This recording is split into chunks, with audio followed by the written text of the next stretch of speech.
Okay, Assalamualaikum and very good morning to all audience. Okay, first of all, I would like to welcome you to this presentation. In this occasion, we would like to have a presentation from technologist Dr. Muhammad Zhafri bin Muhammad Zukhi. So before the presentation begins, allow me to introduce the presenter, a bit about the presenter. So today we have Dr. Zhafri, where he is a senior lecturer from Fakulti of Computer Science and Matematic at UiTM Kedah Branch. So he's doing his PhD in HCI and also a member of ACM Special Interest Group on Human-Computer Interaction. And many of his research ideas contribute to the development of HCI in today's design. And today we are going to discuss about the issue in HCI development.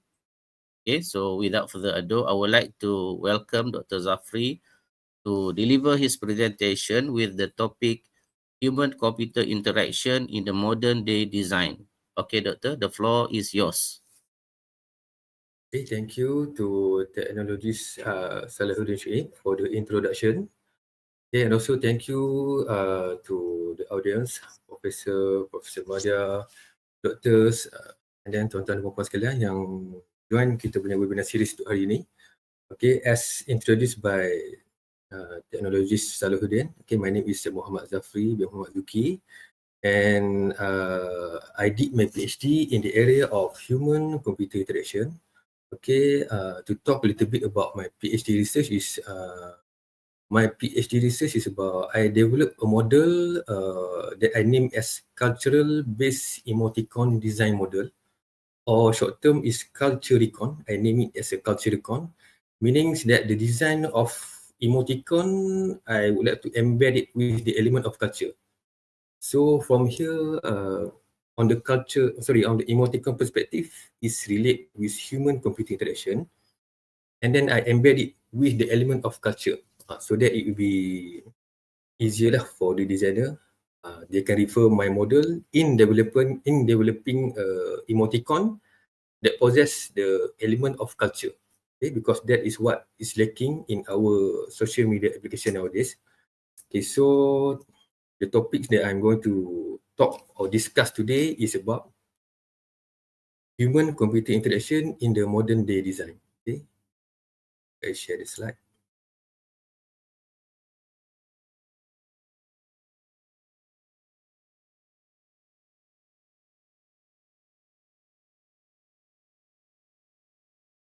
Okay, so this is the content that I'm going to discuss about. That consists of introduction, and then human-computer interaction, its foundation, and then the terms used in HCI. Okay, human-computer interaction. The short form is HCI, and then the field of HCI, and then why HCI is important, and then followed by the human abilities. Okay, because HCI it's related with multidisciplinary field. So for today, I'm going to discuss on the part or the perspective of human abilities. It consists of sensory, perceptual, and then motor system and cognition, and followed by the HCI in modern devices. Okay, we're going to take a look on how our design nowadays relate with the law and principles in HCI. Okay, to start, how many computers do you have nowadays? Okay. As someone that relate or in academic, how many computers that you have? 3. 3. What are the types of computer? Desktop, laptop, smartphone. Yeah, okay, correct. So we can say that academician at least we have 2. At least. Of course, some maybe we can have more. At least we have 2. For example, our smartphone, and then also our laptop computer. Okay. And then this is the examples of computer. The previous one, we have the early creation of computer. We have the likes of CPU, okay,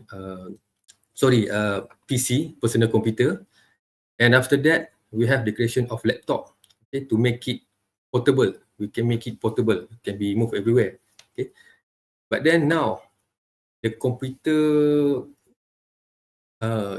device has been expanded to many types of devices. Okay, as you can see here, the camera, and then the phone. Before this, we call it as mobile phone, but now we call it a smartphone because it has the capability to perform computation, okay, computing process. The camera too, and then the tablet. Then here you can see the drone, and then smart glove, okay, to detect the motion. Smartwatch, okay, to detect our pulse, heart rate, and then smart glasses, and then shoes also. They put in the computing device inside the shoes, maybe for tracking or for the health purpose.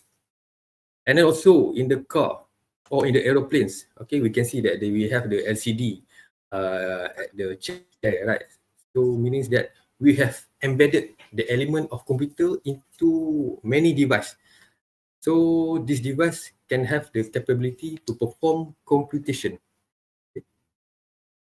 Also kitchens, okay, we now living in the era of IoT, Internet of Things, where most of the device can have the internet capabilities. So by having the internet capabilities, we can connect or we can interact with them even though we are in the separate places. Okay, smart home, we have smart TV. Okay, we can control it using internet. Also smart aircon, smart vacuum, and then smart washing machine. Okay, all of these things have the computation capability and also the internet capability that enable us to use it remotely. Okay, so because of this, we can say that computing move off the desktop to be everywhere all the time. Okay, sebelum ni komputer, PC, okay, ataupun kita namakan dulu sebagai desktop kan, desktop. Okay. Maksudnya kita letakkan di atas meja kan, PC tu. Dan sekarang ni komputer ataupun PC tu dah move off the desktop. Dah bukan ada di atas meja saja, dah ada di everywhere, di persekitaran kita. Okay, computer in one way or another now affect every person in society. Okay, kalau kita tengok balik device tadi kan, daripada smart glass, smartphone, okay, dulu telefon hanya untuk call ataupun message. Sekarang dah ada banyak function, kamera, alarm, and then browse internet and so on. Dah macam komputer kan. So dah semakin canggih yang mana all of this device can affect our life lah. Okay, tambah-tambah smartphone. Okay, start from dari kita bangun tidur kan sampai kita tidur, even during tidur pun kita letak phone di sebelah kan sebab kita nak gunakan sebagai alarm. Jadi kita tidak boleh lari lah daripada komputer untuk kehidupan sekarang ni. So the definition of human computer interaction is by ACM is a discipline concerned with the design, evaluation, and implementation of interactive computing and system for human use and with the study of major phenomena surrounding them. Okay, in a simple word, ACI concerned about design. Okay, we want to design computing system so that it can be easily used for the user. The user can use it easily. Okay, and then after we design, of course, we want to measure it, we evaluate it, evaluation. Okay. And then implementation of interactive computing system. Okay, the keyword here is interactive. Maksudnya ada interaction between human and computer. So interactive, we can say that is a two-way communication. Okay, we as a user we provide input to the computer system, and then the computer system will receive the input from user, and then they will process it or perform computation or computing processing, and then the computing system will produce output. It gives back the output to the user. So meaning there is two-way of communication. So when there is two-way communication, we can say that it is interactive. Okay. For human use and with study of major phenomena surrounding them. Okay, because of computer now is everywhere, we need to study also the surrounding of the user and also the computer. Okay, this is the definition by ACM. Okay, So the component of the HCI, we can say we have people, and then computer technology, and then the way these two, okay, the way people and also the computing technology influence each other. Okay, human perspective, on the human perspective also can influence the design of the computer system, and then the design of the computer system also can influence the way user use the system. Okay, so both can influence each other.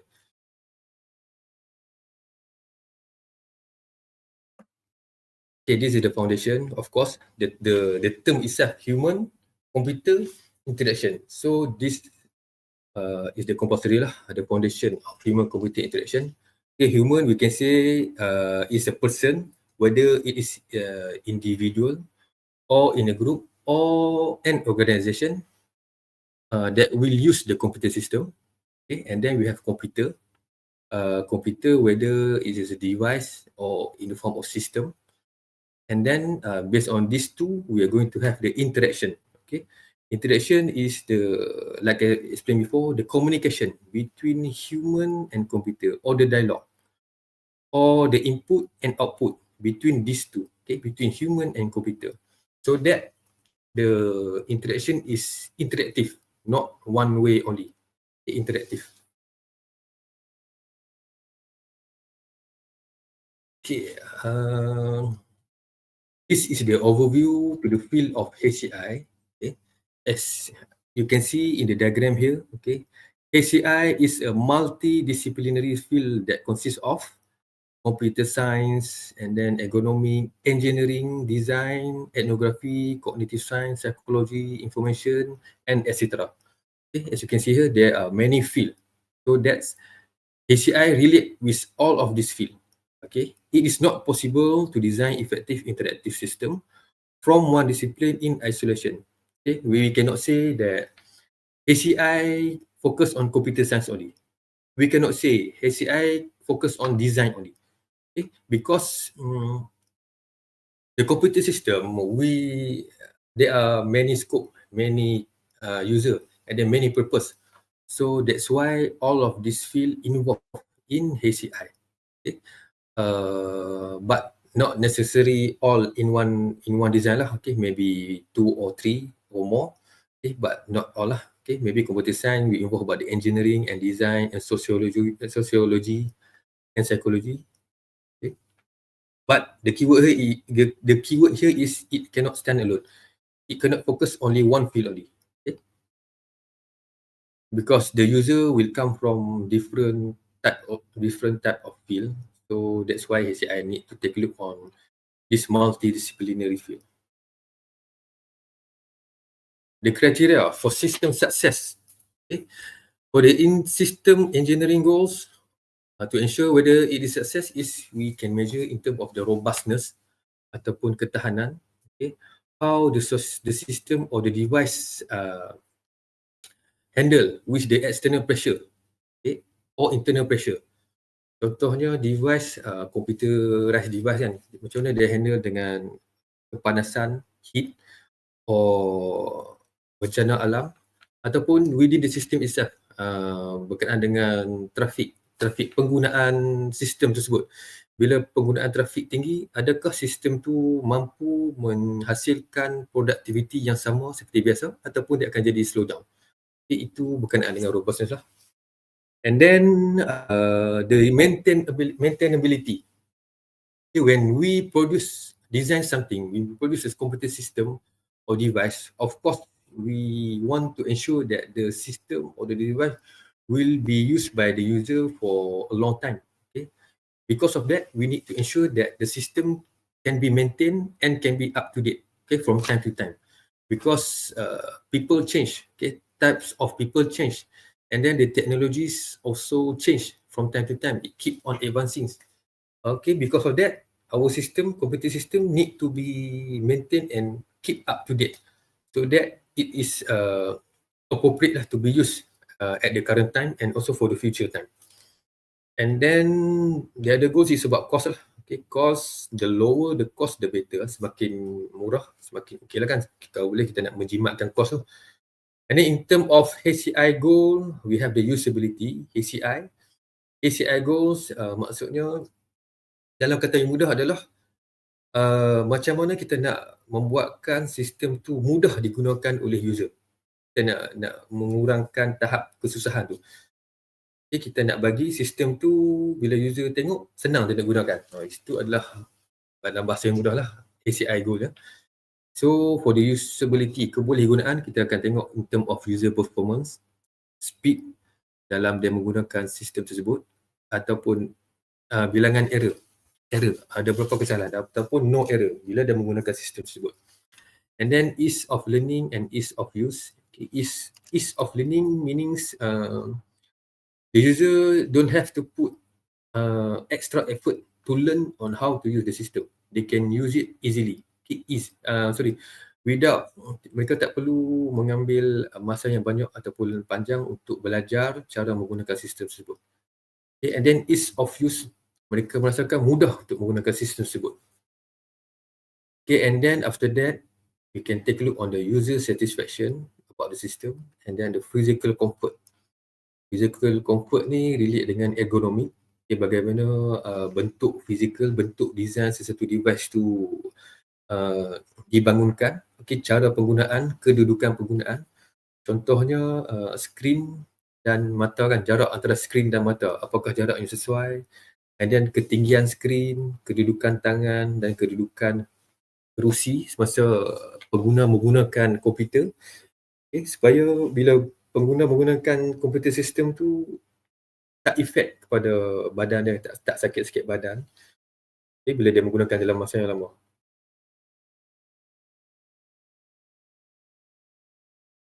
Okay, then we are going to take a look on why HCI is important. Okay, kenapa HCI important? Okay, sometimes people, especially the technical one, they said, HCI design is not important. You can put it at the last stage or last phase. Okay. With the increasing reliance on technology, HCI plays a crucial role in creating seamless and intuitive user experience. Seamless maksudnya mudah. User tengok, dia tahu dah. Oh, sistem ni. First time dia tengok sistem kan, dia tahu, sistem ni nak guna dia macam ni, sebab dia dah familiar. Ataupun intuitif. Dia boleh menggunakan secara tak langsung, secara intuisi, secara berdasarkan pengalaman. Dia pernah menggunakan sistem yang ada interface yang lebih kurang sama. So dengan itu dia tahu, nak menggunakan sistem ni, ini adalah button untuk home, ini button untuk cancel, ini button untuk next. Okay, so bila kita klik link ni, dia akan buat apa-apa kan. So intuitive, meaning user tak perlu extra effort untuk belajar menggunakan sistem baru tu. So it helps bridge the gap between humans and technology, hence making devices and applications more accessible and usable. Okay, bila kita membangunkan sistem, komputer sistem, tentulah kita nak membuatkan supaya sistem tu membantu pengguna untuk menjalankan dia punya tugas. Kan berbanding dengan kita buat secara manual. Okay, dengan bila adanya sistem, mungkin pengguna dapat menyelesaikan tugasan dia lebih cepat, lebih productivity and so on. Jadi untuk itu kita kena bridge the gap lah, human and technology, supaya human tu, user tu tak berasa susah nak menggunakan teknologi tu. Okay, bila dia tak merasa susah, dan dia seronok menggunakan teknologi tu, dan teknologi tu, komputer sistem tu boleh meningkatkan productivity dia. Jadi result dia akan lebih elok lah, lebih bagus lah. Okay, ini adalah contoh example of picture on the ease of use. Okay, we have two types of car. Okay, on the left side we have blue car, and then we have a complex component here. Okay, the cable, and then the other component here. One on the right side we have a yellow car. Okay, but inside the yellow car we only have switch to on and off the car. Okay, this can relate with the study of usability or human-computer interaction. Okay, how we want to design things so that it's easier for user to use. Okay, so if you take a look on this picture, of course, on the right side, the yellow car is more easier to use, right? Because we just need to change the switch from on to off, off to on to use the car. But not all user prefer this one. Okay. Some people also prefer the complicated part. Okay. Some people, especially the technical people, they prefer this one. Okay, sama lah macam kita ada kereta auto and manual. Ada yang suka auto, ada yang suka manual. So dia ada pro and cons dari situ.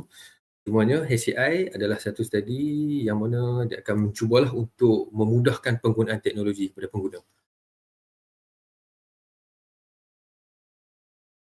Okay, this is an example of Windows, komputer Windows. Okay, kalau kita tengok di sini, komputer Windows. And then dalam komputer Windows ni ada terlampau banyak maklumat, terlampau banyak komponen, information yang perlu user tengok dalam satu window.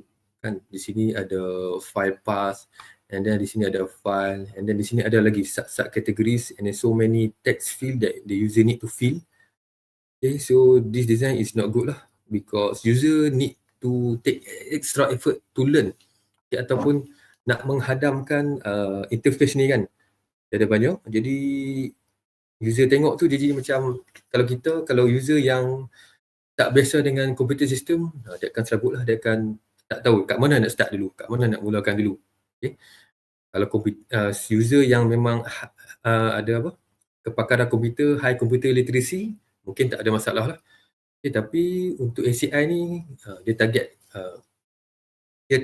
kalau boleh kepada pengguna yang tak ada kemahiran menggunakan komputer pun boleh menggunakan sistem dengan mudah.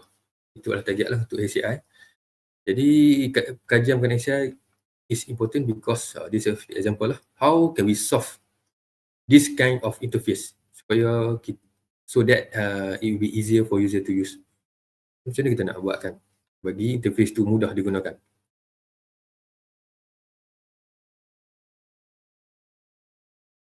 And then another one is this dialog box or dialog message. Okay, sorry, a system error occurred. Unimplemented thread. Okay, what does it mean by unimplemented thread? To temporarily turn off extension, restart and hold down the shift key, and then we have the picture of a bomb here. Picture of a bomb. So is it appropriate for us to put picture of a bomb here? Okay. So bila user tengok, adakah terlalu bahaya ke sebab ada simbol bom ni kan? Apa akan terjadi kan? Adakah komputer tu akan meletup kalau kita biarkan ataupun perlu tekan restart? Dan di sini pun arahan pun restart and hold down the shift key. So dia kena buat dua benda. Sambil tekan restart dan juga shift key. So this is not a good design lah, good HCI design lah. And then for the yang bawah ni, okay, kalau kita tengok have account login here. So this is the login section. Okay, we can see that the user has entered the username and password.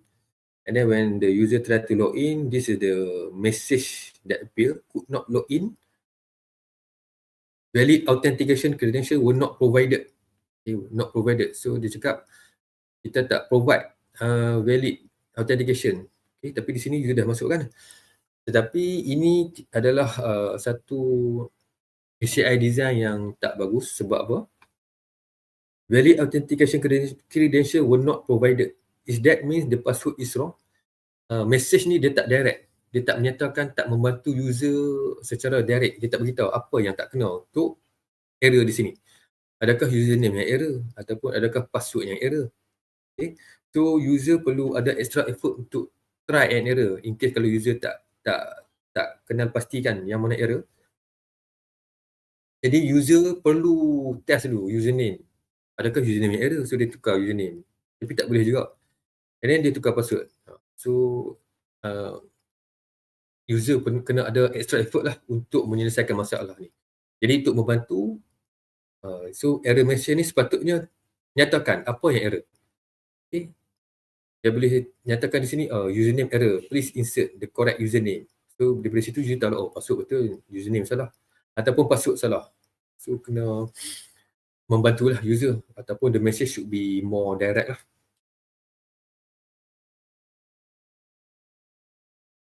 And then good interface design may affect effectiveness, okay, productivity and also safety.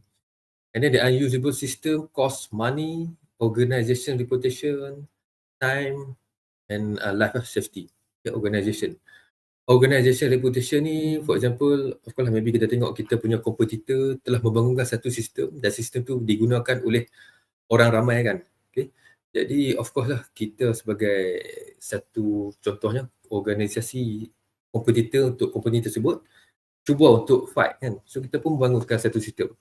Bila kita bangunkan satu sistem sebagai competition dengan sistem yang dibangunkan oleh kompetitor kita tu, at least kita kena make sure yang computer system kita tu berfungsi on par.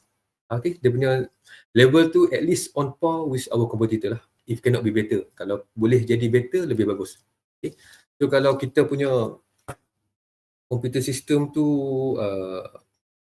dah lah kita nak bersaing, lepas tu bila kita baru buat, the computer system punya performance tak dapat menandingi competitor punya computer system. Jadi itu akan memberi efek lah kepada reputasi organisasi tersebut.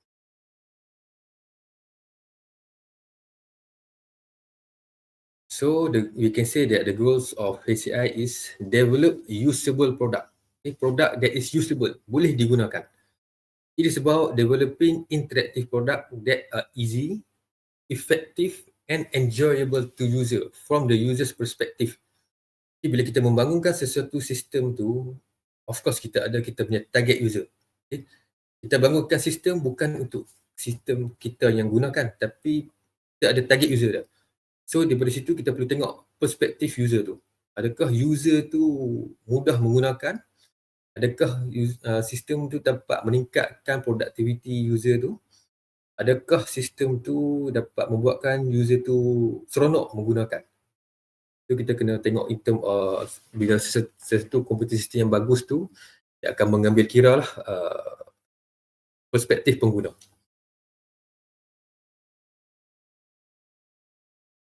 Efficiently and enjoyable.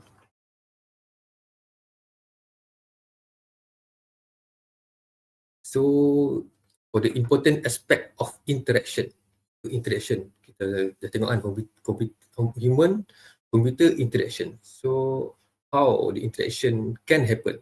Okay. What are the important aspects involved in the interaction? The first is we have the user interface. Okay, kita ada komputer, kita ada user pengguna, and then kita ada komputer. And then how can we interact each other? Okay, we need user interface, perantaraan antara user dan juga komputer tu. The visible part of an interactive system through which the user and system communicate. Okay, so this is user, and then the system. In between, things that allow the user to interact with the system is we have the input device lah. Okay, input device untuk kita masukkan input kita. Okay, for example, mouse ataupun speaker untuk dapatkan sound, ataupun video cam untuk dapatkan kita punya video masuk ke sistem. And then ada user interface software, ada user interface. User interface sebagai medium perantaraan untuk kita berkomunikasi dengan sistem. And then sistem tu akan proses lah, melakukan computation punya proses based on the input. And then dia akan produce output to give feedback to the user.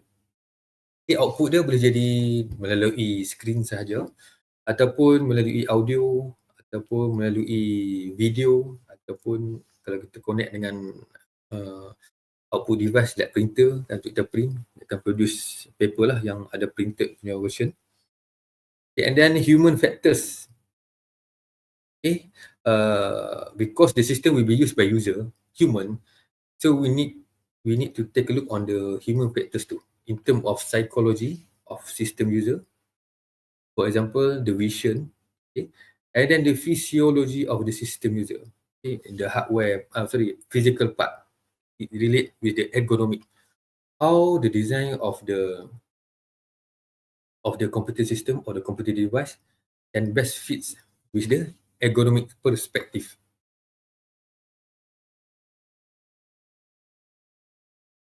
Now we take a look on the user interface. Okay.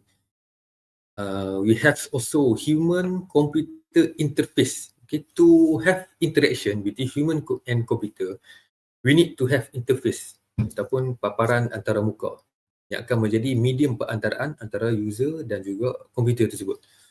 Where people meet or come together with machines or computer-based system. Okay. In terms of physical interface, kita ada button. Okay, contoh macam komputer atau laptop, kita ada button. Kan? Button tu kita gunakan untuk key in, memasukkan input. Ataupun di screen, kita ada screen, kita boleh klik inside the screen by using mouse ataupun by touch screen. And also, kita juga ada menu as a selection. And then in terms of logical interface, logical in digital lah, okay, in digital, behind the scene. In digital, in the computer perspective, is the model a system present a user, and then a set of tasks available and how they are organized. Okay. Contoh kita ada, kita buka website kan. Website tu untuk kita menjalankan task tertentu adalah dia punya button-button yang membantu user untuk menjalankan task tersebut. Contoh dalam Microsoft Word, kita ada task kita nak create a new document. Kita ada button, kita kena klik new file and then blank document. Okay. So ada dia punya task-task yang available dan adalah dia punya susunan organizations of the layout of the computer system yang mana kita akan tengok sekejap. Then part of application that allow user, okay, user interface is part of application that allow users to express their intention to the machine. Okay. Kita nak interact dengan komputer, kita nak menyatakan apakah yang kita nak komputer itu lakukan. Okay. Jadi kita perlu melalui user interface ni. Okay. To interpret results of machine actions. Okay. Dan juga boleh menjadi output daripada machine tu. Dalam kata mudahnya, screen lah. Okay, screen. Kan? Bila kita klik icon Microsoft Word, klik, so Microsoft Word pun akan terpapar di screen kita. Jadi dia boleh jadi input dan juga output. Okay, this is example of user interface Windows 11. Okay, Windows 11. Okay. iPad OS. And also this is Maybank ATM machine. Kita ada juga interface dia. Okay. So interface ni penting lah. Okay. Cuba bayangkan kalau ATM ni tak ada interface. Jadi macam mana kita nak buat keluar duit kan? Macam mana kita nak berinteraksi dengan ATM tu? Macam mana kita nak menyatakan kita nak buat penukaran PIN ataupun pay bills, tabung haji and so on. Kan kita nak menyatakan hasrat macam mana kalau tanpa user interface ni. Jadi user interface ni penting lah. Okay. Adalah komponen yang penting untuk user interact dengan computer system. The user interface or the human or computer interface is what the user sees and includes the physical control, okay, button, okay, physical, okay, contoh macam tadi ATM machine, tepi dia tu kan, di bawah dia tu ada button untuk kita input. Laptop pun kita ada laptop dan CPU, kita ada keyboard, okay, and then the system what the system look like, okay, dalam screen lah, kita ada screen, and then dalam screen tu bagaimana sistem tu terlihat. Okay. Monitor the system could be a washing machine or photocopier. How the system accept input from user, okay, will be medium.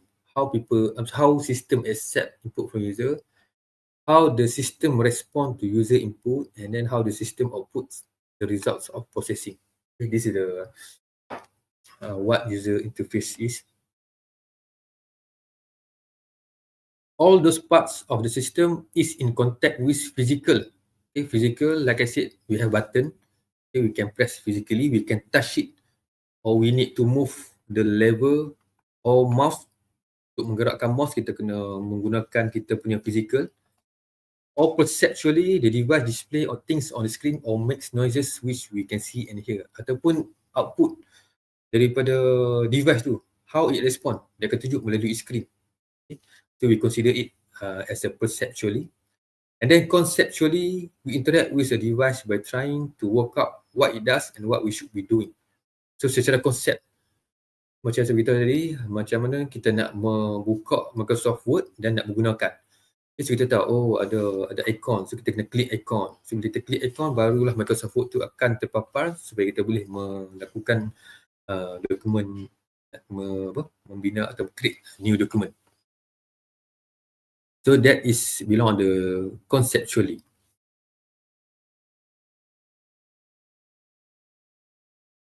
The evolution of HCI, okay. Early HCI approach, initially HCI focused on usability and ergonomic design. Okay, masa awal-awal dulu, computer system dan computer device ni kan dia punya physical tu lebih besar, and then kita mementingkanlah usability, boleh digunakan atau tidak, mudah digunakan atau tidak, dan juga ergonomic design.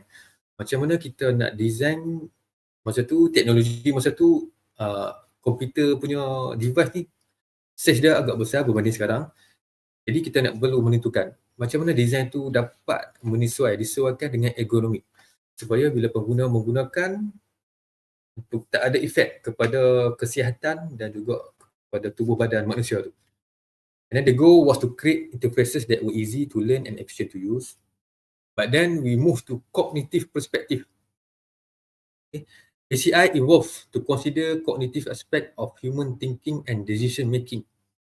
Okay, lepas pada tu, HCI dah berkembang, dia relate pula dengan kognitif. Okay, kognitif ni berkenaan dengan human thinking and decision. This led to the development of user-centered design and the integration of psychology into interface design. Jadi design tu semakin teknologi maju, okay, physical appearance of the technology pun dah semakin mengecil kan. Jadi untuk masa itu kita fokus pada cognitive perspective. How we want to design things so that it fit with how human thinking and decision making. Macam mana nak buat bagi sistem tu mempercepatkan human thinking, relate dengan human thinking, kita punya pemikiran, kognitif, ataupun decision making, membuat akan efek kepada kepantasan kita untuk buat decision macam mana. That is for cognitive perspective. And then for the modern HCI trends, HCI encompasses various aspects of including multimodal interface, augmented reality. Multimodal interface, kita ada bermacam cara interface, whether it's physical ataupun touch screen ataupun touchless screen. Okay. And then augmented reality and then natural language processing. Yang ini kita akan tengok apa yang dimaksudkan dengan augmented reality and natural language processing. And then it incorporates elements of artificial intelligence. The current trends now, AI and machine learning to create more personalized and adaptive user experience. AI, kalau dalam akademik, dalam bidang akademik, antara isu yang sekarang adalah penggunaan ChatGPT. Dan macam mana kita nak mengekang penggunaan ChatGPT. Okay. Kalau kita tengok AI ni, satunya ChatGPT ataupun image, in term of image kan, dia boleh produce image, kita masukkan kriteria-kriteria tertentu, dia boleh menghasilkan image melalui artificial intelligence dan machine learning. Kita akan tengoklah contoh-contohnya. Okay, next we take a look on the human abilities. How human abilities can affect to the design of computer system. Okay, there are 7 stages of action. How people do things, ada 7 stage. Okay, the first one is forming a goal. So before we start doing something, of course we form a goal first. For example, I want more light so I can see better. So this is the example for forming a goal. Okay. And then second stage is forming the intention. I will turn on some light. From the goal, we move to form the intention. And then when we have intention, we move to third stage, which is specifying an action. What we need to do to achieve the goal. So I will walk to the wall and move the light switch up. Specifying. Next is executing the action. We perform the action. Attempting to do the action. So we go to the wall and then switch the light on. Then we perceive the state of the world. I look around. After we switch on the light, of course we look around to see whether there is more light or not. The lamp is work or not. and then we interpret the state of the world. Can I see better? There more light? And then evaluating the outcome. If I can see better, I have succeeded. Okay? Or if there is more light, then it is succeed lah. Okay? That is the 7 stages of people doing things. So based on these 7 stages, and like I said before, in the cognitive perspective, we need to consider that lah, the human thinking and decision making. Okay? This will influence the design of human-computer interaction of the current computer system.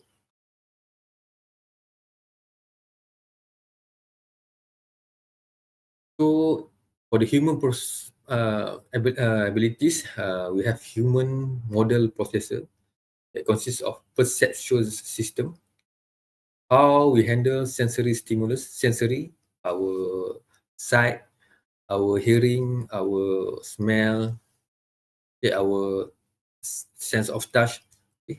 And then the cognitive system provide the necessary processing to connect the two. Okay, how we absorb things in our brain, how we learn new knowledge. Okay, that is about the cognitive. And then motor system, control action. So based on these two, what is our action in terms of our body, okay, our muscle? What will we do? What action that we'll do based from these two? Okay? So this is the 3 things that relate with the human model processor. So we look on the sensory and perceptual.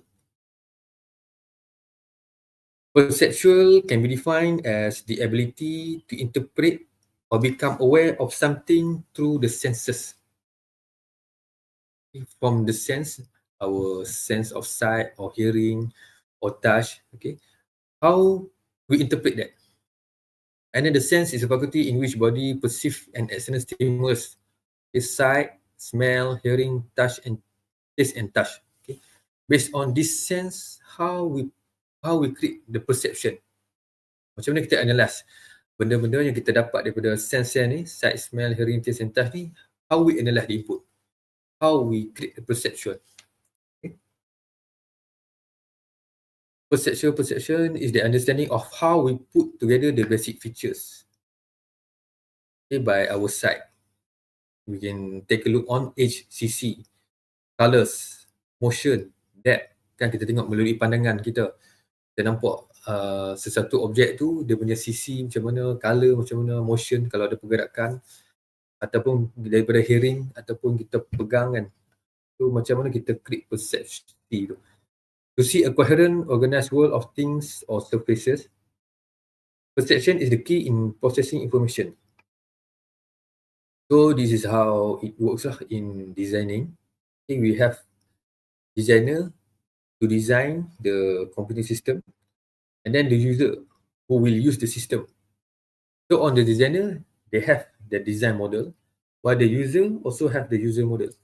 So the system will be the place where the designer show off his model. Okay, and then this model will be used by the user. A good HCI model will consider the model from both sides, design model and also user model. HCI design yang bagus akan mengambil kira model daripada 2 perspektif lah, daripada designer dan juga user.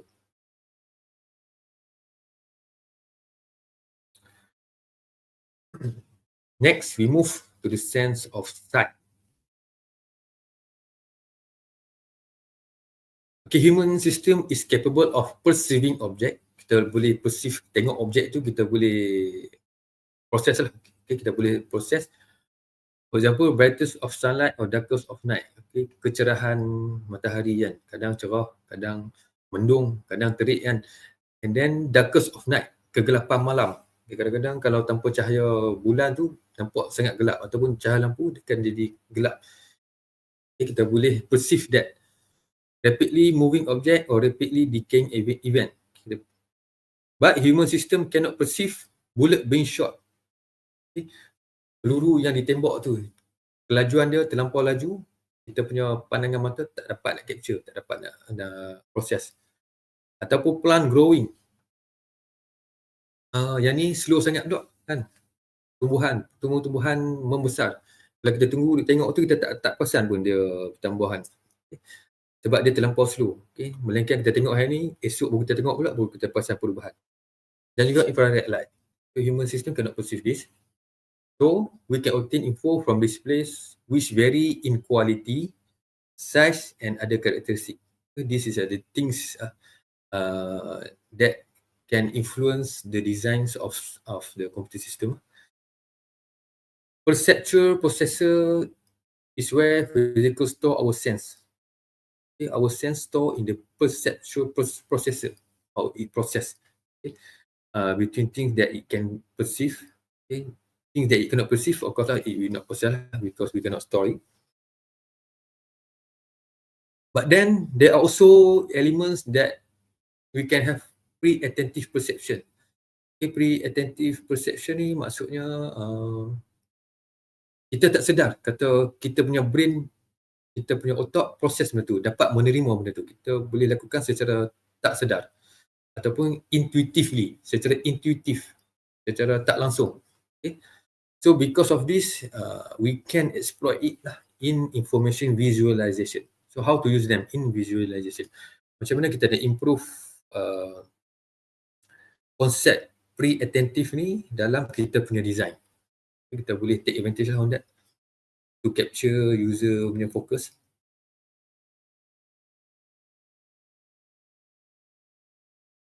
Okay, so this example, pre-attentive perception.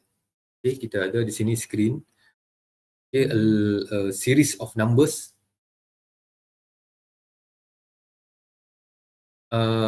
From this series of number, can we detect how many trees?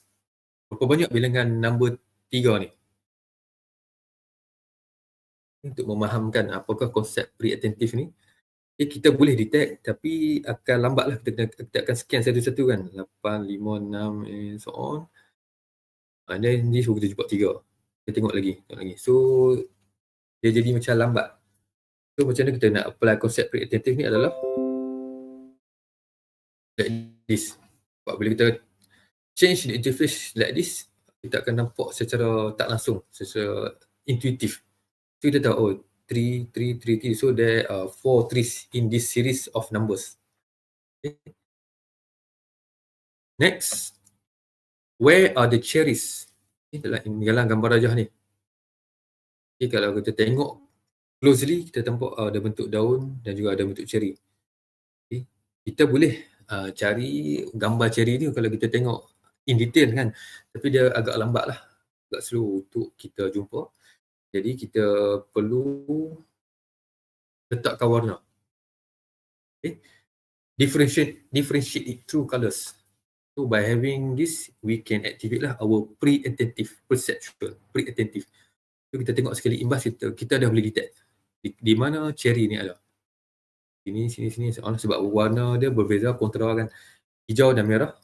So kita dapat detect dia intuitively or pre-attentively.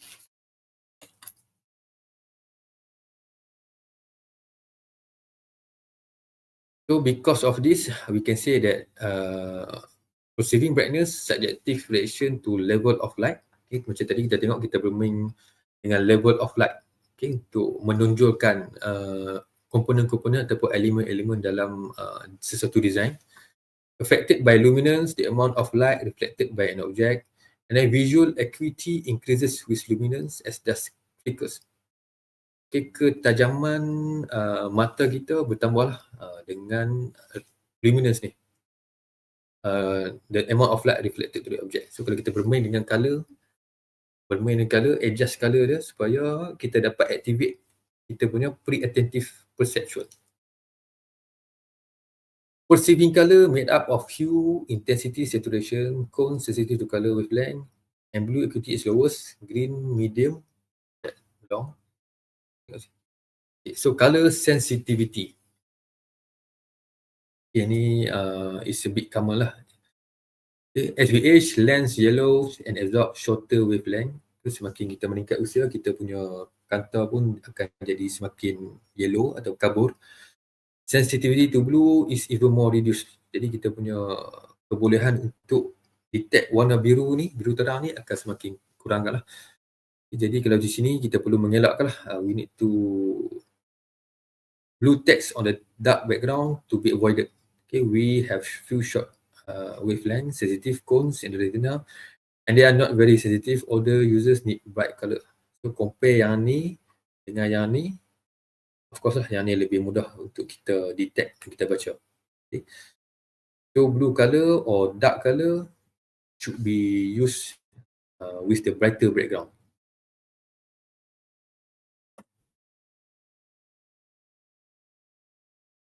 Next, in terms of visual perceptions, we also have illusions. Illusion macam permainan gambar kan. Dia akan memberi kita ilusi. Macam mana kita nak interpret illusion tersebut. Okay. Visual processing, transformation and interpretation of a complete image from the light thrown onto retina. The visual processing compensates for the movement of the image on the retina, which occurs as we move around and as object we see move. Change in the luminance, the intensity of light emitted from a surface per unit area in a given direction. The illusion also involve, or visual perception of illusion is about the ability to interpret issues to resolve ambiguity. Kadang-kadang sesuatu image tu dia memberikan satu gambaran yang tidak jelas. Sebab tu dia macam bermain dengan ilusi. Jadi bergantung kepada kita punya kepakaran lah untuk menentukan apakah makna sebenar image tersebut. Optical illusions sometimes occur due to overcompensation. Okay, maksudnya sesuatu design tu kadang-kadang kita design, kita masukkan banyak elemen hingga menimbulkan satu optical illusion. Okay, macam kita jadi macam tak sure yang mana satu. Apakah yang cuba disampaikan. Okay. Kita boleh tengok di sini. Illusion. Length. Okay, length kita ada beberapa illusion here. First one is Ponzo illusion. Okay. At first kita ada line A and B. Okay. But then like the previous slide said, we overcompensation it. Kita tambah pula line ni kan. Line ni. So kita buat line ni, tambah sini, membuatkan line A ni nampak lebih panjang daripada B. Kan kalau kita tengok A dan B ni sama panjang. Tapi dengan pertambahan line di sisi ni membuat nampak macam lebih panjang sikit daripada B. So ini adalah Ponzo illusion. Illusion. And then B, horizontal vertical illusion. So kita ada B, horizontal and vertical illusion, B and A. But then dia dekat sini kita buat ada lengkung. Ada lengkung. Okay, padahal kedua-dua ni sama panjang, tapi disebabkan ada lengkung kita nampak macam dia lebih pendek daripada straight line. And then C, Sanders illusion. Okay, kita ada line A and line B. Okay, line A and line B. Kalau kita tengok ni nampak daripada pandangan atas kan, nampak macam piramid lah. Okay, it's like a pyramid shape. And then we have A and B. Actually A and B sama panjang. A and B ni sama panjang. Okay, disebabkan pertambahan line ni dan yang ni dan juga yang ni dan yang ni membuatkan seolah-olah A ni nampak lebih panjang. Okay, padahal A and B sama panjang. Okay, dan juga garisan ni kan, line ni membuatkan A nampak lebih panjang daripada B. Pada asalnya A dan B sama aja panjang. Tapi dia memberikan kita satu ilusi seolah-olah A lebih panjang. Okay, kalau kita tutup line ni, tutup line ni, tutup line ni dan tutup line ni, kita akan nampak satu bentuk triangle. Okay, nampak triangle ni, line ni, triangle, triangle. Jadi kalau straight line di sini, kita nampak lah, kita dapat tahu lah A and B ni sama panjang. And then for D, multi-layer illusion and variation. Okay. Tambah arrow shape ni ke dalam dan ke luar. Okay. Seolah-olah B lebih pendek daripada A. Padahal A and B ni sama aja panjang. Sama juga ni. Okay, A and B, bulatan di luar dan bulatan di dalam. Okay, bila buat macam ni seolah B ni lebih pendek, sedangkan sama je A and B. Okay, itu adalah bentuk illusion lah, optical illusions yang ada. So bergantung pada kita punya perceptual, how we can interpret the line, how the illusion. This is another one. How many triangle? Kan kita ada white space here. Is it can be considered as triangle or this one only, ataupun pecahan? Triangle ni, triangle ni. Okay. And then how many legs does this elephant have? Ilusi untuk kaki gajah ni. Kalau kita tengok ada 1, 2, 3, 4, 5. Nampak jadi 5 pula kan. Jadi dia bermain dengan ilusi, optical illusion. Sama juga ini. Kalau ini at first kita tak perasan gambar apa ni, gambar daun-daun ke apa kan. But then if we put the line here, we can see lah there is a dot lah. Okay.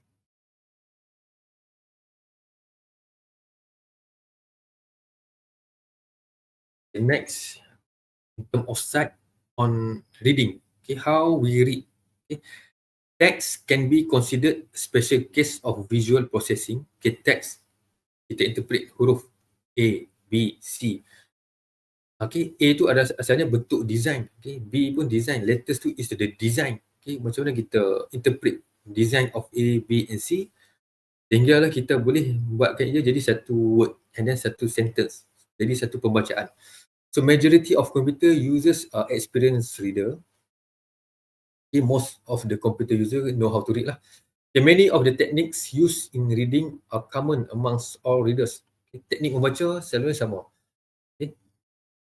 Exploiting these properties can improve interface design. Okay, usually we read from left to right, kan? From left to right, from left to right. Okay, we read at the first line, at top line first, and then lower, lower, lower. So that is the flow of our reading. Negative contrast that characters on light screen improve reading from computer screen. Okay, so if we use light background and then the character is dark, so it improve lah the computer to read from the computer. Okay, reading involves circuits and fixation. Okay, bila kita membaca maksudnya berlaku proses circuits and fixation. Circuits and fixation ni adalah kita punya pergerakan mata kan. Okay, kita bergerak mata, kita tengok mata kita akan start baca. Contoh kalau kita baca daripada kiri ke kanan, mata kita akan tengok kiri, and then kita akan move ke semakin tengah dan semakin ke kanan. Dan kita move ke bawah pula. And then move bawah. Maksudnya pergerakan mata ni, circuits from left to right. Okay, kalau kita baca dalam perspektif Arab atau membaca Quran, dia berada kanan ke kiri lah kan. Tapi kalau yang biasa ni kita baca dari kiri ke kanan. So pergerakan mata tu kita bergerak menggunakan mata. So that is the process of circuits and fixation. Okay. Unless kalau screen tu besar sangat, baru kita menggunakan kepala kita move our head to read. Okay. If not, appropriate screen for human, dia kena consider circuits and fixation ni. So that user tak perlu ada extra effort untuk menggerakkan kepala dia. Dia hanya menggerakkan dia punya eye movement je. Go for eye movement.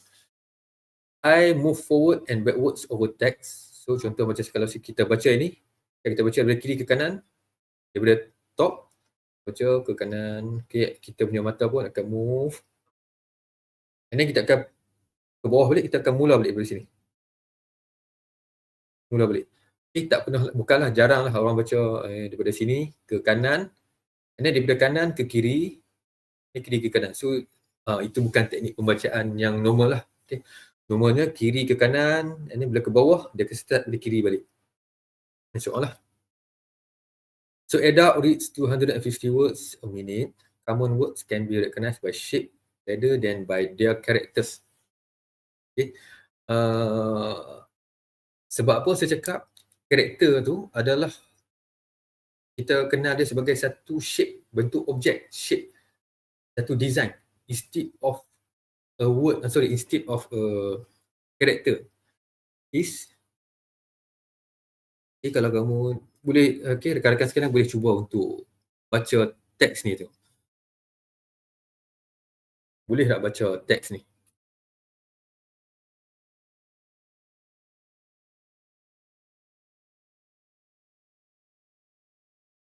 Ada menghadapi kesukaran tak untuk membaca paragraf ni? Ataupun boleh baca?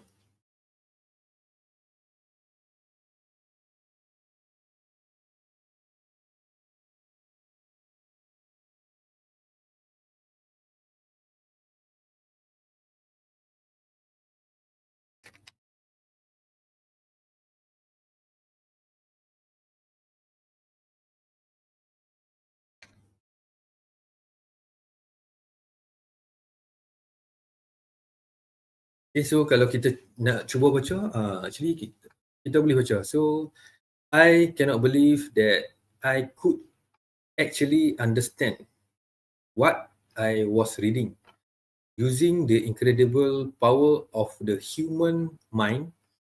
According to research at Cambridge University, it doesn't matter in what order the letters in a word are.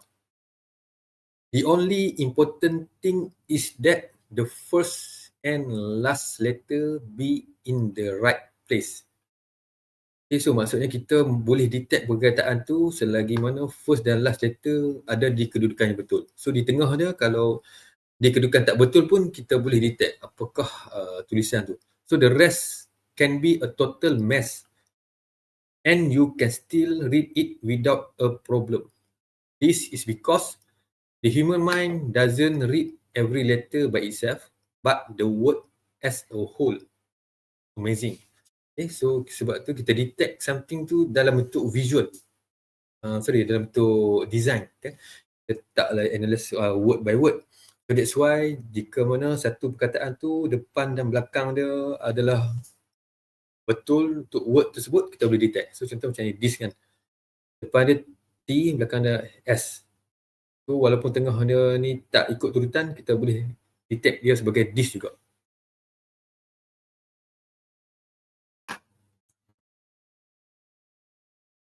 We may perceive on image. So that's why maybe we can take advantage on that in designing a computer system. And then the read flow. The read flow, like I said before, we read from left to right. And then we move down, start from left to right again, move down, left to right again. So how can we exploit it in terms of the design of the button, ataupun kedudukan button tersebut.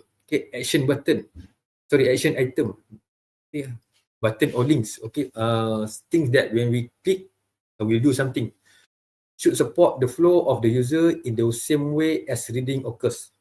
So kedudukan button ataupun link tu perlu mengambil kira read flow principle ni. So the last action should be the most likely action to avoid backtracking. So kalau boleh, button yang di posisi last tu tidak perlu tidak memerlukan user tu backtracking balik. So because of this, we use left button, left side. Usually we use button for back, stop, quit, cancel or previous. While on the right side, we use next, continue or commit. Submit. Macam ni kan. Previous slide untuk go back. Next untuk go next. Sebab apa?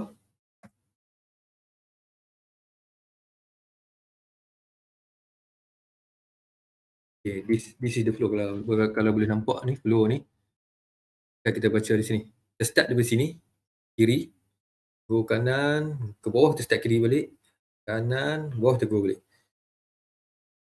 So kalau untuk last button ataupun move to next, kena di belah kanan lah. Unless kalau kita nak patah balik, go to previous slide. So kita put the button here. Maksudnya user kena backtracking.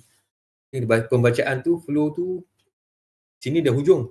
Tapi kita nak patah balik, samalah dengan pembacaan, so kita backtracking boleh. So button untuk back, stop, quit, cancel or previous kita letak belah kiri, next, continue or submit belah kanan.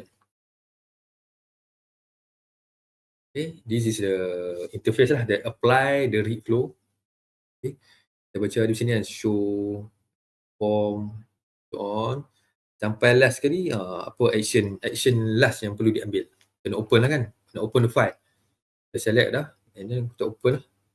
Okay, so belah kiri cancel, bila kena backtracking involve berkenaan cancel ataupun previous. Okay, yang ini contoh yang tak betul lah. Okay, macam ini kita punya read flow kiri ke kanan. Okay, kiri kanan.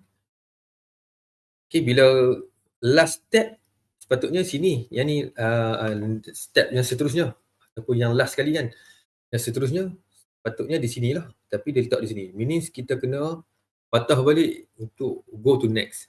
Tapi untuk back pula dia letak belah kanan, so jadi macam contra with our reading flow principle.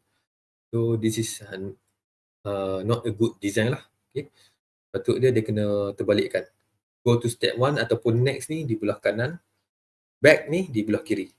Okay, supaya dia dapat mengikut prinsip read flow.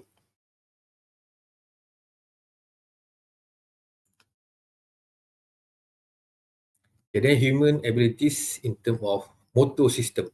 Okay, motor tadi kita dah tengok lah macam mana pandangan tu, perception tu kita proses, diproses oleh otak kita kan. Next, berkenaan motor pula, physical, apa action yang kita boleh buat. Okay, our response to stimulus and thought. Okay, stimulus sense tadi, and then perceptual thought. Action generated by muscle movement. Okay, action, apakah tindakan kita. Okay, bila mana kita menggunakan mobile phone kan, kita perlu menggerakkan jari juga kan untuk klik. So itu involve motor system lah. So in motor system there are two important consideration, which is speed and accuracy. Okay, bila mana melibatkan pergerakan kita punya motor, kita punya physical, kita kena consider berkenaan speed dan juga accuracy. Kelajuan kita punya physical nak mencapai ke device tersebut, dan juga accuracy. Betul tak? Accurate tak? Okay. Typically a trade-off exists. Ada trade-off dia. More speed, less accuracy. Betul tak? Contoh kita punya smartphone kan, kita type message dalam keypad tu, kalau kita laju kebarangkalian untuk kita typo tu tinggi kan, kita type laju, tambahan pula tak tengok screen pula kan, tak tengok pula keypad, type. Kebarangkalian untuk kita salah tu, less accuracy tu tinggi lah. This trade-off is not always present. Okay, tapi tidaklah selalunya ada lah. Okay, bergantung juga kepada kecekapan pengguna tu. Okay, kalau pengguna tu memang expert, computer literate, so walaupun dia type laju, still accurate. Okay. Practice can improve speed and accuracy. Okay, ini apa yang dimaksudkan dengan skill lah. Practice. Fatigue can reduce speed and accuracy. Kita punya kepenatan, penat lah, tapi masih nak kena menggunakan computer system tu, boleh juga me-effect kepada speed dan accuracy dia. Okay, there exists trade-off between speed of reaction and accuracy, more speed, less accuracy. Okay, in term of reaction time ni, we can relate with the Fitts law. Used to evaluate movement and design principles. Kita ada Fitts law, dalam NCI kita ada Fitts law ni untuk determine the speed and accuracy. Okay, according to Fitts law, movement time was a logarithmic function of distance when target size was held constant.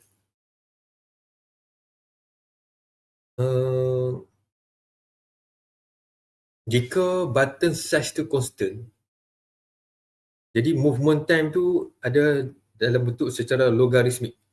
Dia akan jarak pula akan menentukan ketepatan, accuracy tu.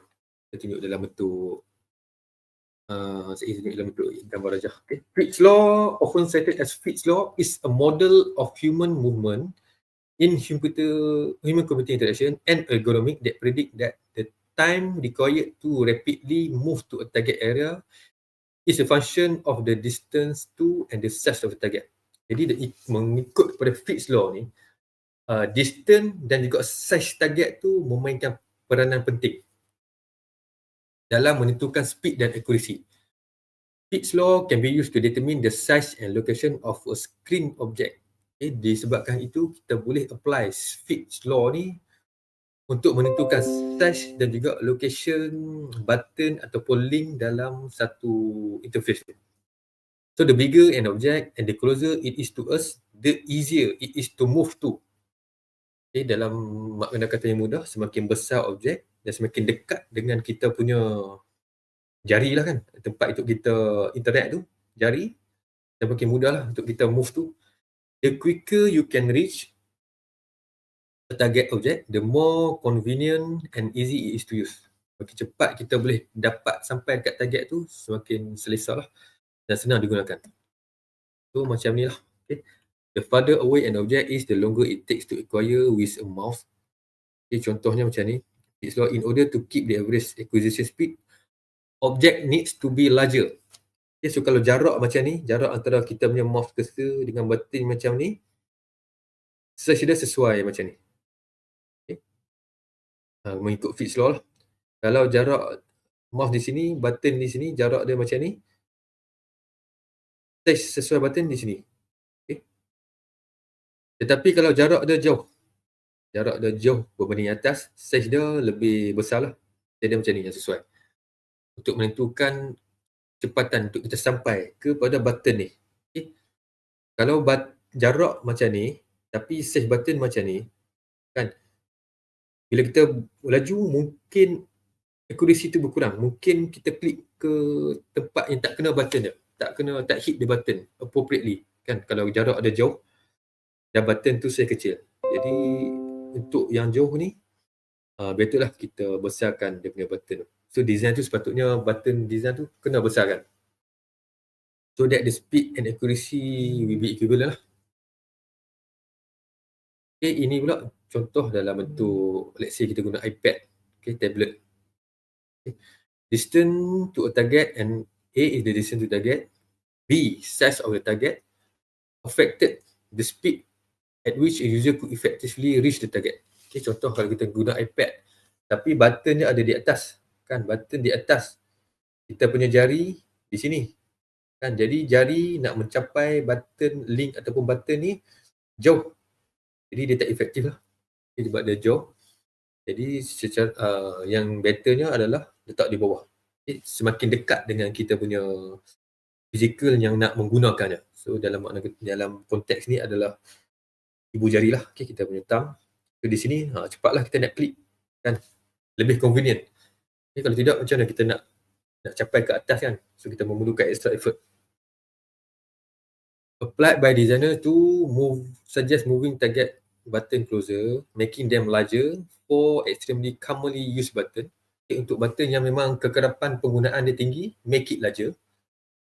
And then put things in edge and corner. Okay, kita letak di edge, di sisi, sama ada sisi atas atau bawah. Yang eloknya letak di bawah lah, ataupun di corner, di penjuru. Apply the formula can be extremely useful for exact design of full of time critical application. Okay, but bigger items are not always more optimal than smaller. Tapi dalam makna kata lain, semakin besar tidaklah bermaksud dia semakin okey.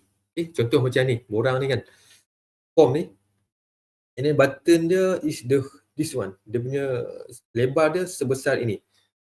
Tidaklah bermaksud besar ni elok, good design, tak juga. Okay, mengikut Fitts law ni, ia adalah logarithmic. Logarithmic bermaksud dia punya dalam ni, measurement ni, kita ada curve line. Logarithmic berbentuk curve. Okay, this means that the predicted result of the usability of an object runs along a curve. Okay, semakin besar objek, okay, dia semakin ikut size tu, semakin ikut curve ni. Okay, bukanlah bermaksud straight line. Okay, kalau straight line Semakin besar objek, semakin tinggi usability kan, kalau straight line. Tapi tak, untuk Fitts law ni, semakin besar objek, usability index dia perlu mengikut curve. Dia akan curve di sini. So in web design, this means that a very small object will become significantly easier to click when given a 20% size increase. Ada consideration lah, to 20% only.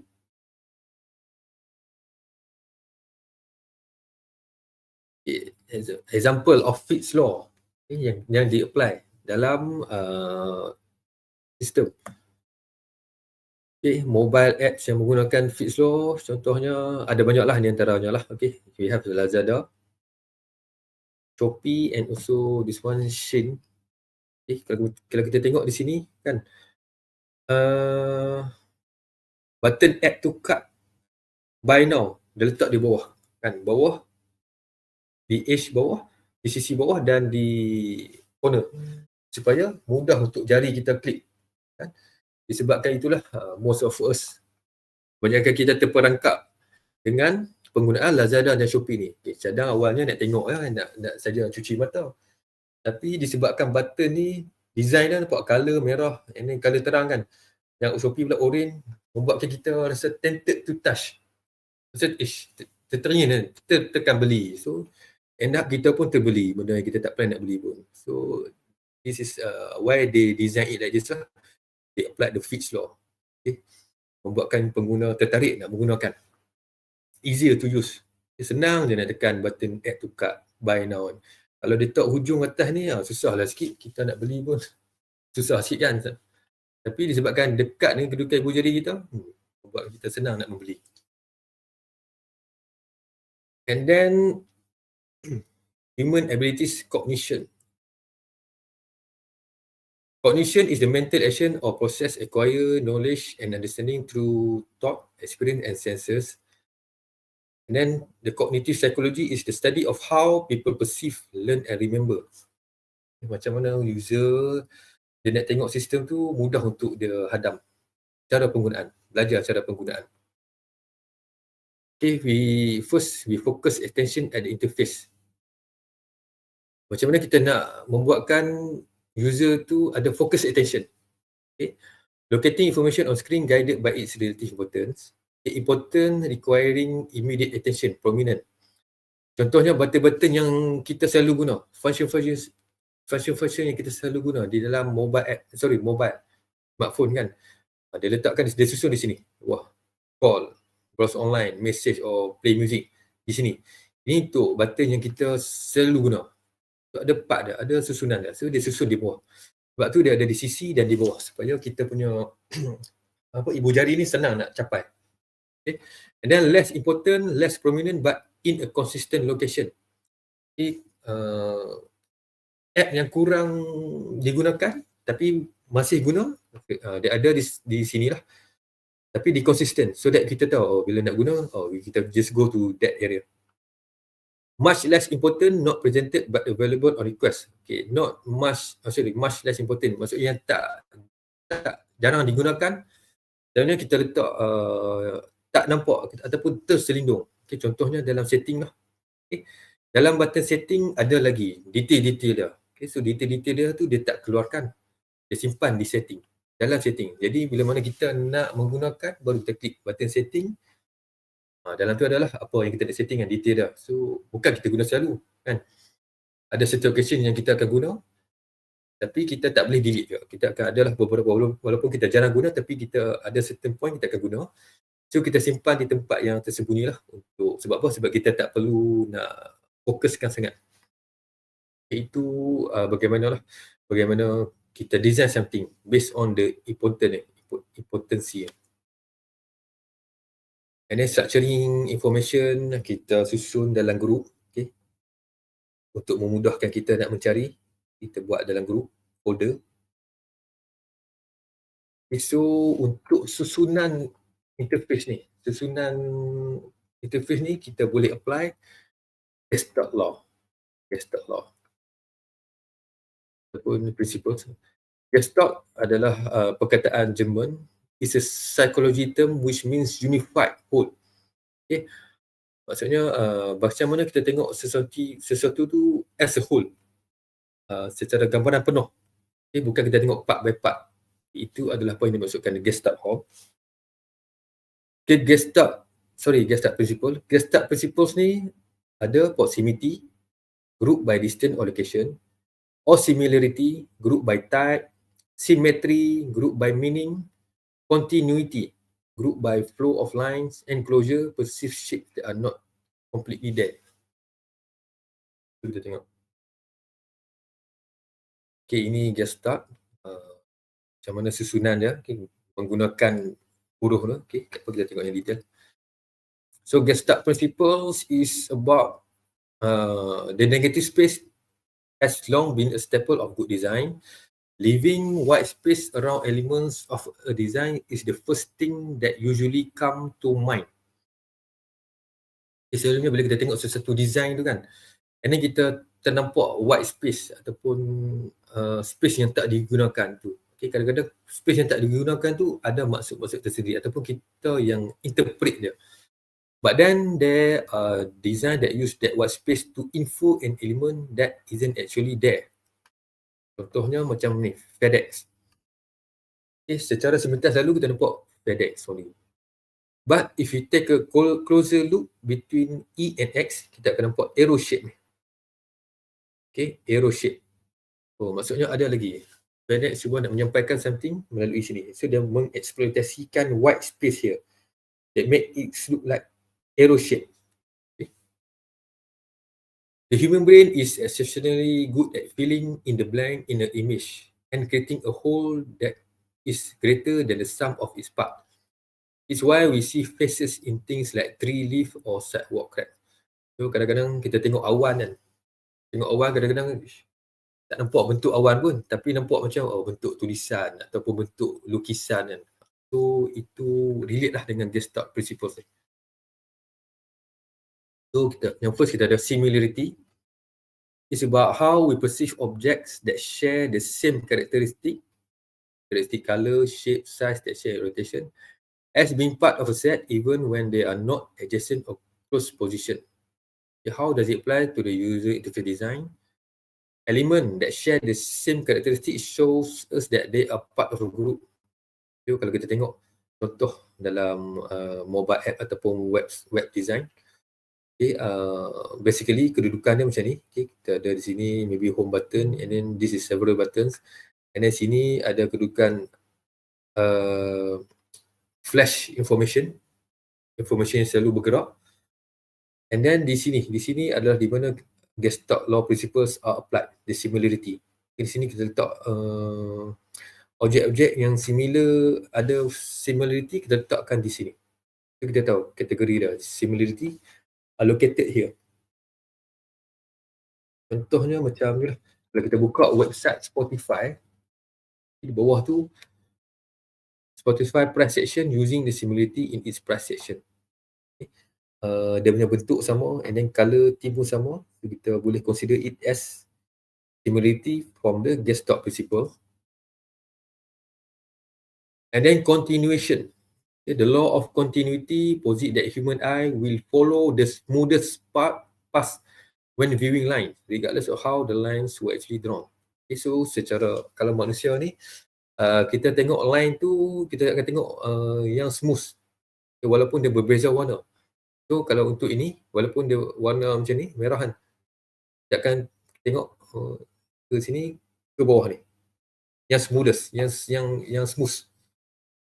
Compare to ikut color. Kalau ikut color, sini and then ke sini kan. Tapi yang smoothestnya adalah dia curve ke bawah. Okay, line ni pula straight line. Itu adalah kita punya eye lah, human eye. So how it relate with Gestalt principles? We perceive movement and direction according to the same element even if this is not explicit. So yang continuation kita follow di part ni. Okay. Part yang kita selalu gunakan untuk inform news dalam website kan. Ada news yang bergerak. Maksudnya the continuation, dia bergerak. Ataupun gallery untuk view image kan, macam dalam Instagram. Instagram untuk image, bila dia ada banyak image, kita kena swipe ke kiri kanan kan. Itu dia menggunakan prinsipal continuation, swipe. Facebook pun sama juga untuk kita tengok image. Next is the closure, the idea that our brain will fill in the missing part of a design or image to create a whole in its simplest form. Contoh macam panda ni. Panda ni kalau kita tengok simbol untuk World Wildlife Fund ni, WWF ni, walaupun dilukis tak habis, garisan tak habis kan, tapi kita dapat terima, kita dapat hadam yang line dia akan ada di sini. Kan, line akan ada di sini. Okay. Walaupun ditinggalkan kosong kan, kita boleh nampak, oh ni sepatutnya ada line. So kita boleh terima benda tu. Kita boleh detect. Okay, sama jugalah dengan Amazon ni. Dia menggunakan closure. Okay. So untuk closure ni dia lebih lah pada untuk mendesainkan logo-logo ataupun button-button tu. And then also proximity. It refers to how close elements are to one another. Okay, macam mana kita susunkan sesuatu elemen tu. The strongest proximity relationship are those between overlapping subjects. But just grouping objects into a single area can also have a strong proximity. Okay, so untuk objek yang agak similar, mungkin kita boleh groupingkan sebagai satu. Okay. Ataupun kita pecahkan. Macam ni kan. Dua line, tengah ni kosong. Dua line, kosong, dua line ni. Cara susunan tu. Okay. Ataupun ada di-apply dalam form. Okay, dalam form ni, kita pisahkan di sini. Untuk demografi form, for example. Kita ada satu section untuk demografi, and then on the left side, sebab name and so on. It relate. This is how we form the layout. Okay, relate dengan website tadi. We perceive object that are close to each other as similar. Okay, objek yang close to each other. Berada di kedudukan yang dekat tu, kita tahu, oh ni belong under the same category. Okay, boleh menggunakan macam tadi juga, di tengah ni, kan, di tengah ni, dia duduk berdekat-dekat. Bila dia duduk dekat-dekat sini, kita tahu, oh mesti line ni ada kategori tertentu, function tertentu. Kan, walaupun ada beberapa button ataupun beberapa okay, contoh app yang apply proximity ni adalah,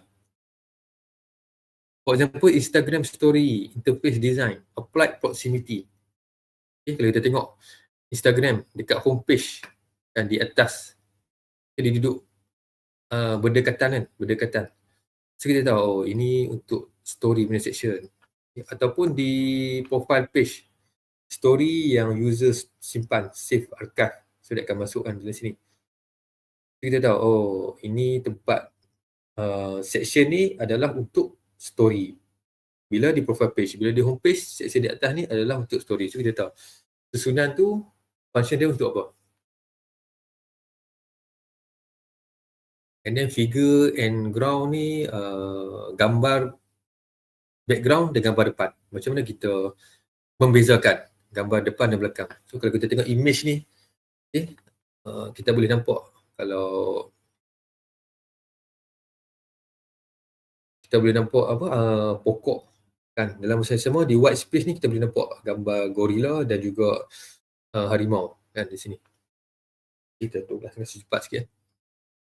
Ataupun this one, image ni. Okay, Peter and the Wolf. Okay, kita boleh nampak wolf here. Tapi dalam masa yang sama ada juga gambar Peter ni. Dan gambar seorang budak di sini. Okay, so dia menggunakan prinsipal figure and ground. And then symmetry. Symmetry, okay, kita tengok design ni, Olympic ni. Okay. Instead of we interpret it as a curve line, kita tengok ni curve line, but we interpret it as a combination of circle. Kita tengok circle. So kita nampak dia sebagai kombinasi apa? Bulatan kan. Jadi berbanding kita tengok sebagai curve.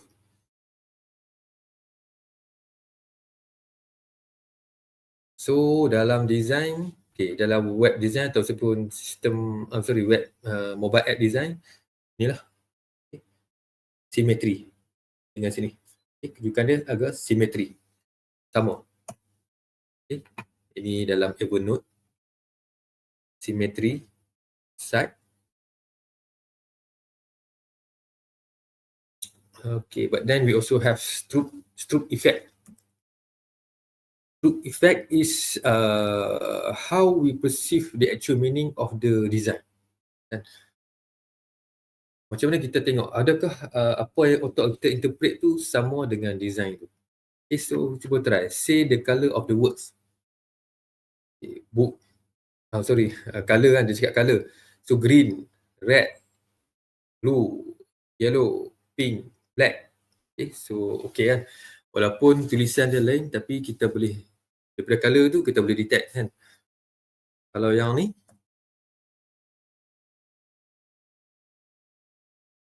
mudah ataupun susah untuk kita say the colour of the word. Macam mana kita interpret the actual meaning kan. This one supposedly pink, black, blue, red, yellow, green. Dia lebih susah sikit sebab tulisan cakap benda lain, tapi karakteristik dia lain kan. Tulisan green tapi colour pink, tulisan orange, colour black. Jadi kita nak interpret tu susah, took longer. Okay, lebih susah daripada tadi sebab bukan tulisan ni bukan berkenaan colour. Okay, ini dikenali sebagai stroop effect. Stroop effect maksudnya design tu benda lain tapi yang nak disampaikan tu benda lain. So otak kita proses benda yang lain akan menimbulkan kecelaruan lah. Okay. Ni pun sama lah. Okay, so macam ni contoh design ni stop tapi dia guna warna hijau. Jadi maksud dia lain kan. Jadi akan menimbulkan keraguan ataupun salah faham pengguna tu. Okay, now we move to HCI in modern devices. Okay, we have mobile device, okay, where smartphone and tablet have revolutionized HCI by introducing touch-based interfaces. Okay, sebelum ni mobile phone kita ada keypad. Okay, sekarang bila sampai smartphone, everything has become touch screen. Okay, kita boleh touch the screen only. Okay, so from this touch screen, we can advance it by to gesture-based interaction. Gesture, kita boleh detect gesture.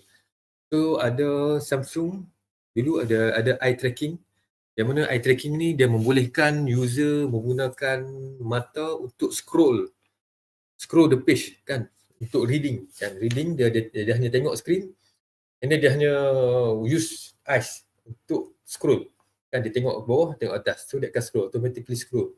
Jadi yang memudahkanlah user tak perlulah nak menggunakan tangan untuk scroll. Okay.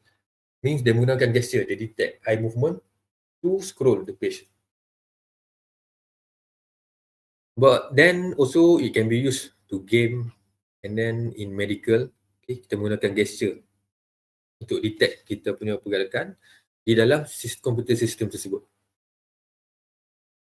And then we also have voice interface like Siri kan, untuk iPhone, Cortana, Alexa. Okay, it can process. We can interact with the system by speak. Dia cakap, dia boleh proses, and then dia akan do the task that we ask them to do. Then wearable technology, benda-benda yang kita boleh pakai, for example smartwatch, fitness trackers, AR glasses. Okay. So benda-benda ni dah menggunakan segala sense kita kan. Teknologi sekarang dah menggunakan segala sense, even heart rate, blood pressure pun kita boleh dapat dengan hanya pakai smartwatch saja kan. Jadi tak perlu nak pergi klinik untuk check, buat check up apa semua. So dia dah semakin advance ataupun kita ada apa lagi,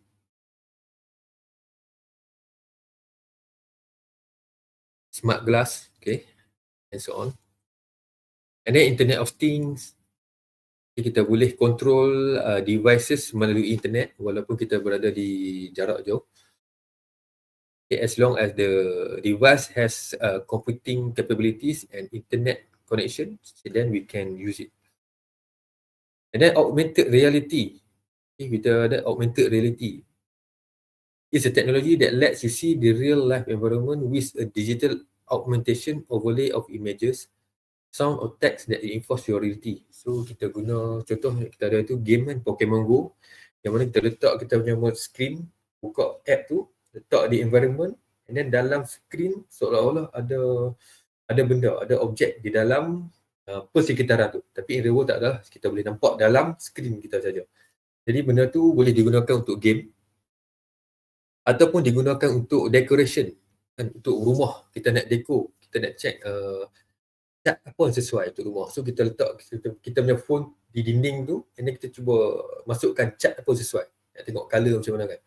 And then kita boleh tambah pula perabot untuk tengok decoration macam mana yang sesuai. Jadi augmented reality boleh digunakan lah untuk decoration punya purpose ataupun untuk shopping kan, shopping baju. Okay, we can slide, put the clothes to our body. Okay, augmented reality kan, tak perlulah kita nak pakai baju dah, kita just boleh test secara digitally, okay, menggunakan mobile phone. And then artificial intelligence. Okay, artificial intelligence is about machine learning. Okay, it's a study on how computer system can mimic human. Okay, boleh macam mana computer system dapat meniru manusia. Maksudnya dia boleh belajar, and then the ability to learn, to reason, and to generalize, and to infer meaning. Macam mana dia nak meniru sikap manusia. So AI application include advanced web search engine like Google search. Okay, Google search also belong under AI. Recommendation system, understanding human, self-driving, generative. Okay, yang ni kita akan tengok.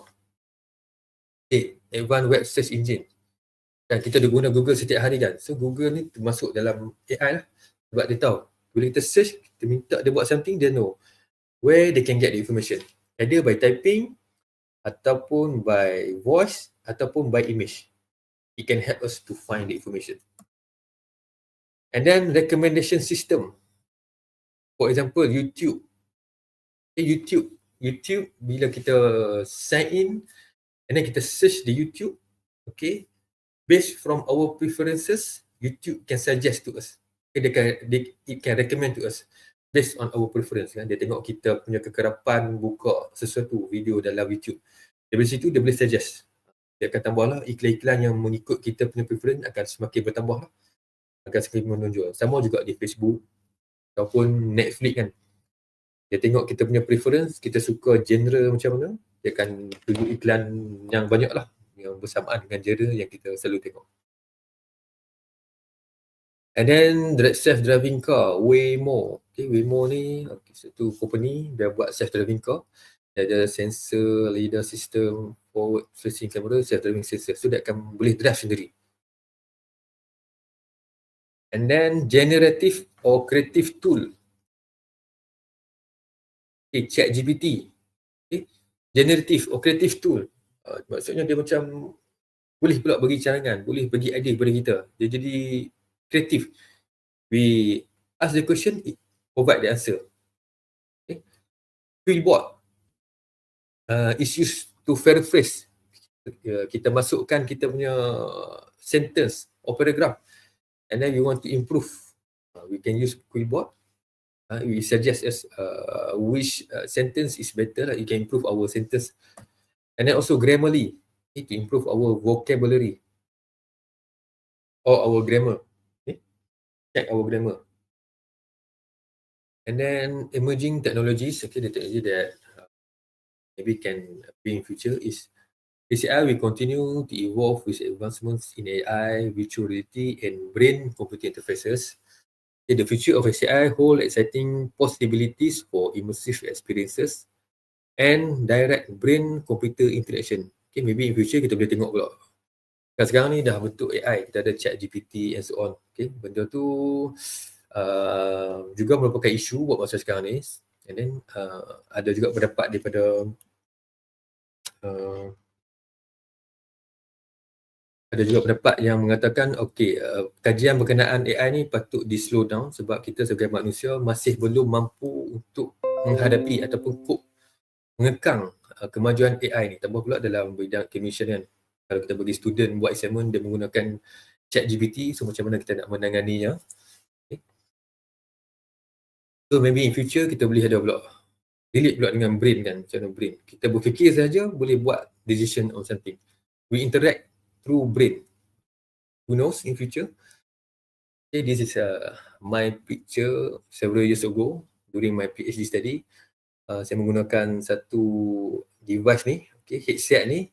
Yang mana headset ni dia boleh detect brain activity.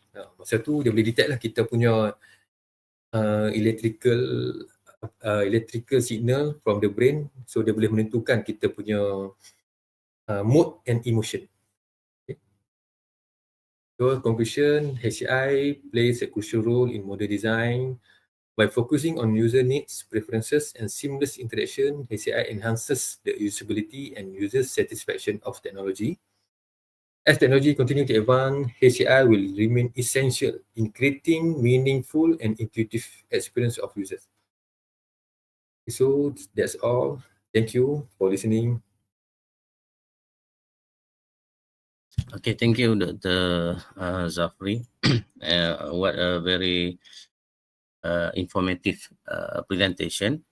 So now I will open a Q&A session to the floor. So any question from our members of the floor? Any question?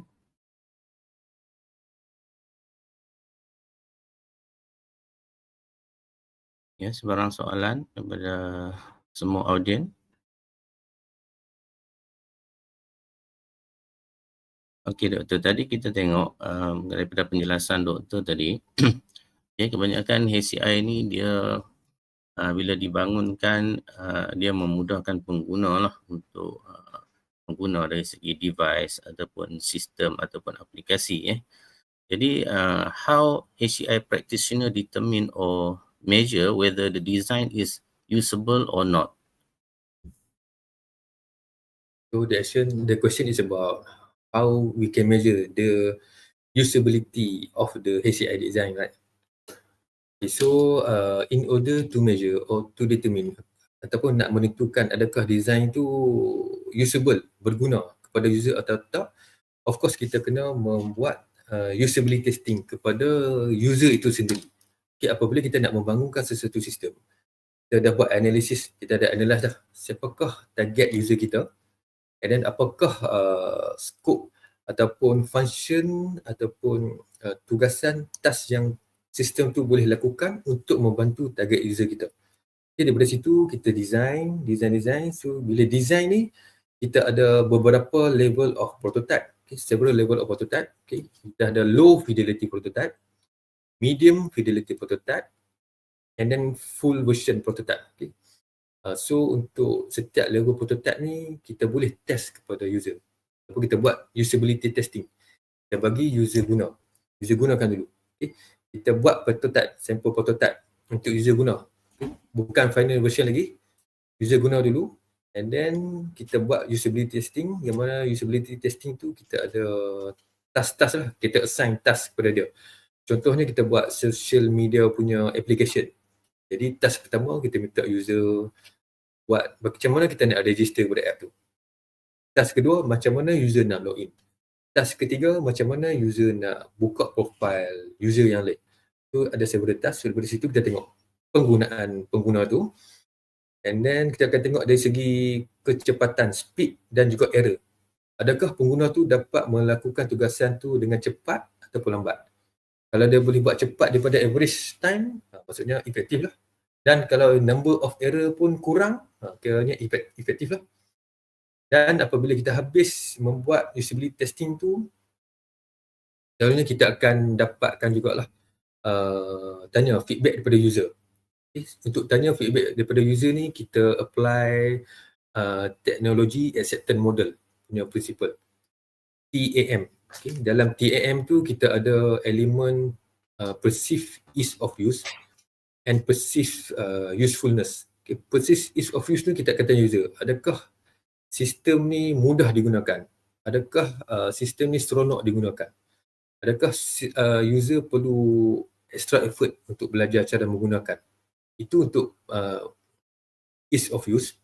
Manakala untuk perceived usefulness ni, berguna. Kita tanya user, kita tanya pengalaman user, adakah sistem ni membantu dia untuk meningkatkan produktiviti, membantu dia meningkatkan awareness, kesedaran, menjadi lebih berguna lah. So daripada itulah kita boleh measure, dapatkan data usability testing dan time model ni, analyze, dan kita boleh improve lah.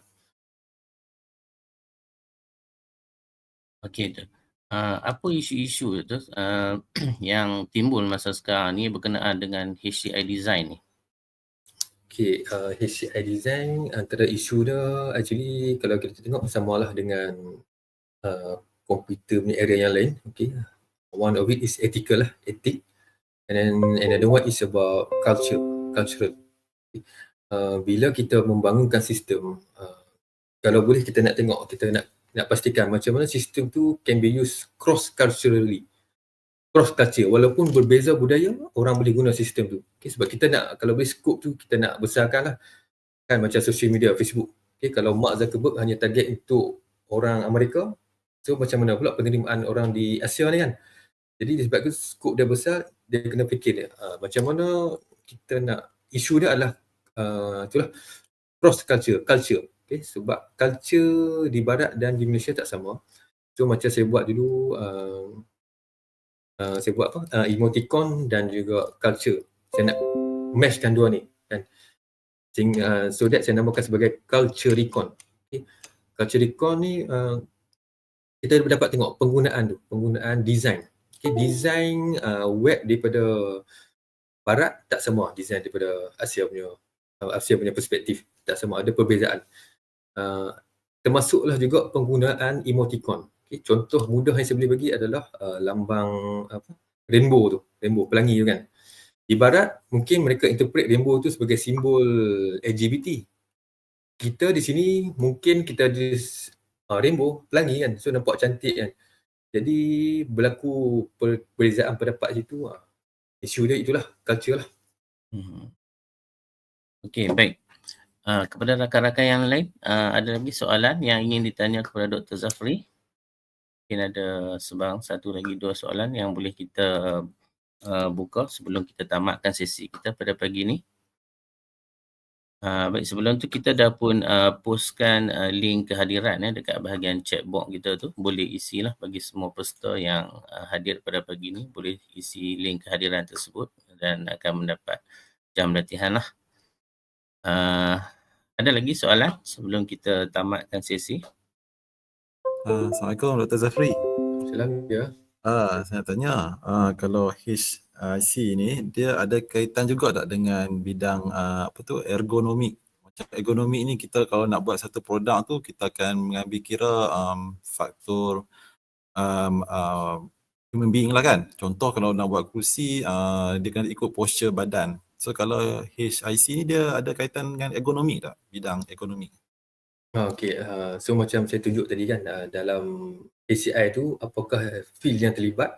Kalau perasan memang ada ergonomik tu. So ergonomik juga termasuk dalam HCI, dalam bidang HCI. Okay, kalau awal dulu human computer interaction, dia bukanlah hanya berkenaan apa-apa yang dalam skrin saja. Maksudnya bukan sistem yang ada dalam skrin saja, tapi bentuk fizikal computer device tu juga termasuk dalam HCI. Jadi apabila bentuk fizikal pun termasuk, dia akan relate lah dengan ergonomik. Kesesuaian untuk digunakan secara fizikal oleh manusia, human. So, jawapannya adalah termasuklah. Terima kasih. Okey, ada lagi soalan lain? Baik, kalau tak ada soalan, so saya rasa mungkin itu sajalah sesi kita untuk pada pagi ini. Jadi daripada penjelasan Dr. Zhafri tadi kita dapat melihat bahawa betapa pentingnya aspek HCI ni dalam pembangunan teknologi ataupun sistem pada hari ini di mana teori-teori seperti teori Fitts laws, Gestalt punya approach tadi itu dapat membantu kita dalam membentuk sesuatu sistem ataupun antarmuka yang lebih memudahkan pengguna dalam menggunakan sesuatu sistem. Dan pembangunan antarmuka ni juga secara tak langsung kalau kita tengok dia dapat memberikan kepercayaan lagi baik sesuatu HCI itu dia dapat memberi meningkatkan kepercayaan pengguna dalam menggunakan sesuatu sistem. Kalau kita tengok dari segi aspek e-banking pada hari ini, kalau ada interface yang teruk, kita pun tak berani nak guna kan. Jadi kalau interface tu okey, bagus, so kita beranilah lebih reliable untuk kita guna sistem tersebut. Jadi itu saja saya rasa untuk perbincangan kita pada hari ini. Terima kasih kepada Dr. Muhammad Zhafri bin Muhammad Zukhi dan seterusnya kepada tuan-puan, doktor semua yang sudi hadir pada pagi ini. Saya sudahi sesi kita pada pagi ini dengan wabillahi taufiq wal hidayah. Assalamualaikum warahmatullahi wabarakatuh. Terima kasih. Salam. Terima kasih semua.